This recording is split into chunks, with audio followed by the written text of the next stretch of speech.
ان اللہ لا یستجیب الدعاء عن قلب لاہن، اللہ تعالیٰ ان دعاؤں کی طرف رخ نہیں دیتا، نہیں قبول کرتا جو لاپرواہی کرتے ہیں۔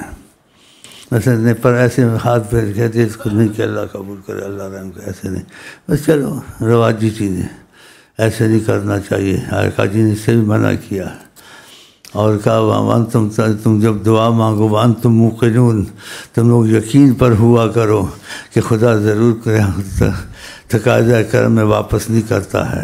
ایسے حدیث میں بھی آقا جی نے کہا ہے۔ دوسری حدیث میں اللہ تعالیٰ کو بہت شرم حیا آتی ہے، کوئی ہاتھ پھیلائے اور اس کو کیا میں نہیں دیتا کہ اللہ تعالیٰ ضرور دیتا ہے۔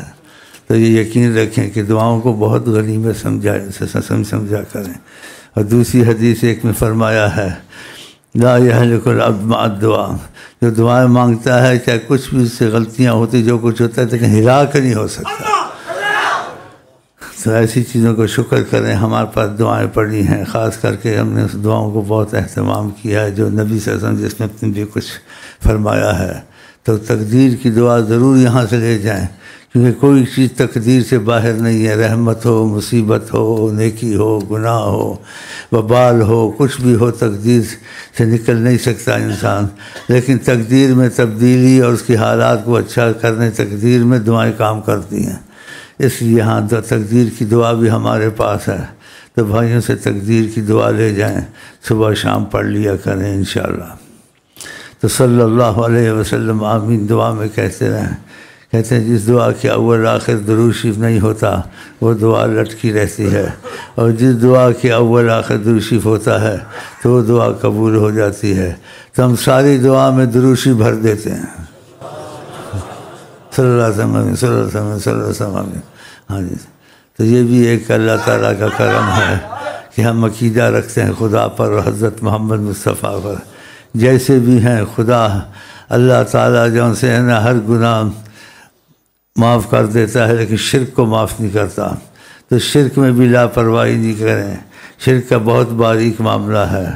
الشرک و اخفی من دبیب النملہ، شرک جو سا ہے چونٹی کی چال سے بھی باریک ہے۔ اندھیری رات ہو اور اندھیری رات ہو، کالی چونٹی ہو اور کالے پتھر پر چلے، نظر آتی نہیں آتی ہے، کہ اس سے زیادہ شرک باریک ہے۔ جب یہ انسان ایاک نعبد و ایاک نستعین کہتا ہے میں تیرے سے ہی مدد مانگتا ہوں اور تیری عبادت کرتا ہوں، پھر شرک میں بڑا خیال کرے کہ جب خدا سے مدد مانگتا ہے دوسروں سے کیوں مانگتا ہے، یہ شرک ہو جاتا ہے۔ لیکن نیت پر شرک نہیں ہوتا، دوسرے کو اس سے جو مدد مانگتا ہے خدا سمجھ کے نہیں مانگتا ہے، اس کو وسیلہ سمجھ کے مانگتا ہے۔ جب وسیلہ سمجھ کے مدد مانگتا ہے شرک نہیں ہوتا۔ جب وسیلہ نہیں سمجھتا کہتا ہے خدا تو علیحدہ ہے، یہ علیحدہ ہے، ایسا ہو سکتا ہے؟ تو اس چیز میں تھوڑی سمجھ کی بات ہے۔ اس لیے جب کبھی نبی صلی اللہ علیہ وسلم سے مدد مانگتے ہیں تو وسیلہ سمجھ کے مانگتے ہیں، خدا سمجھ کے نہیں مانتے۔ جیسے درود تاج ہے، مجھے بہت پسند ہے، وہ کبھی کبھی پڑھ لیا کرو، یہ ایک دفعہ روز پڑھ لیا کرو۔ اس میں جو سوچے گا نہیں تو سارا شرک ہے، اگر دیکھو تو شرک نہیں ہے، ساری رحمت ہے۔ تو کیسے ساری رحمت ہے؟ اس میں دعا میں آتا، اس درود شریف میں آتا ہے دافع البلاء والقحط والمرض، بلاؤں کے دفع کرنے والے، قحط کے دفع کرنے والے، مرضوں کے دفع کرنے والے، یہ ایسے ہے۔ اور قرآن شریف میں کیا آتا ہے وَإِن يَمْسَسْكَ اللَّهُ بِضُرٍّ فَلَا كَاشِفَ لَهُ إِلَّا، تم کو کوئی تکلیف، کوئی بلا، کوئی مصیبت آئے تو نہیں ہٹا سکتا خدا کے سوا کوئی بھی۔ یعنی اس کا ظاہر مفہوم ہے کہ خدا کے سوا کوئی نبی ہو، ولی ہو، چاہے آقا جی کو بھی سمجھ لو، ہاں جی، بیچ میں وہ بھی نہیں ہٹا سکتے۔ یہ قرآن ہے۔ پھر کیسے اس نے لکھ دیا درود تاج میں دافع البلاء والوباء والقحط والمرض، بلاؤں کے دفع کرنے والے، قحط کی دفع کرنے والے، مردوں سے بچانے والے۔ یہ کیسے اس نے کہہ دیا؟ اس بزرگ نے درود شریف لکھا ہے۔ تو اس کا مطلب یہ نہیں، اگر ظاہر مطلب لے گا تو شرک ہوگا، ظاہر نہیں لے گا تو شرک نہیں ہوگا۔ کہ آقا جی دعا مانگتے تھے تو قحط نہیں جاتا تھا، آقا جی دعا مانگتے تھے مرض نہیں جاتی تھی، ایک بزرگ دعا کرتا ہے تو مرض چلی جاتی ہے، ایک ماں دعا کرتی ہے مرض چلی جاتی ہے، ایک فقیر دعا دیتا ہے خدا مصیبت سے ہٹاتا ہے۔ تو اس کا مطلب یہ لینا ہے کہ دافع البلاء والمرض وباء والقحط والمرض، بلاؤں روحوں دفع کرنے والے وہ اللہ سے دعا فرماتے ہیں اور اللہ سے مصیبتیں ہٹواتے ہیں۔ خدا ہٹاتا ہے، وہ ہٹواتے ہیں، خود نہیں ہٹاتے لیکن ہٹواتے ہیں۔ اب سمجھ میں آ گیا؟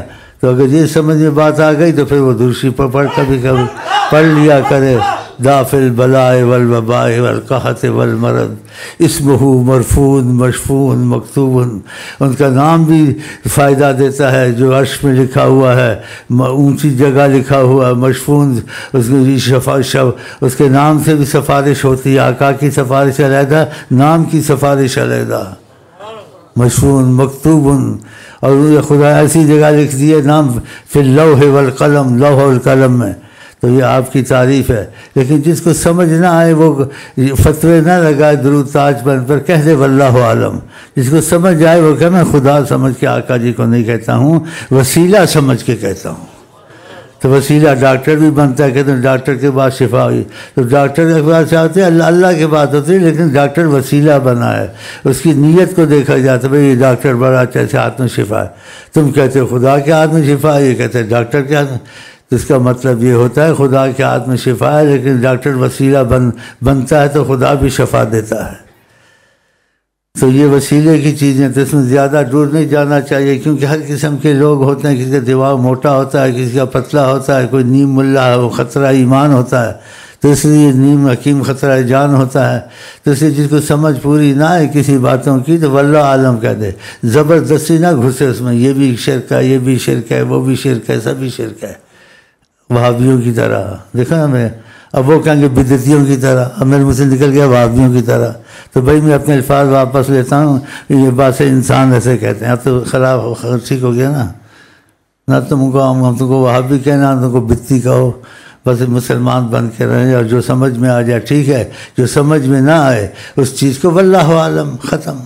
علم کو کسی نے عبور کیا ہے؟ اور علم کے حساب سے سب برابر ہوتے ہیں؟ نہیں۔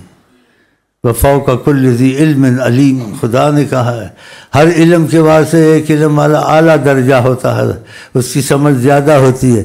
اسی آقا جی کا لوگوں سے علم کی بات کرو تو علم کے حساب سے مت کرو، اس کی عقل کے حساب سے کرو، اس کی عقل میں آتا بھی ہے نہیں آتا ہے، کیونکہ بعض صالحین سے کوئی سوال کرتا تھا تو اس کو دیکھتے تھے کہ اس کی سمجھ بوجھ کیسی ہے، پھر اس حساب سے جواب دیتے تھے۔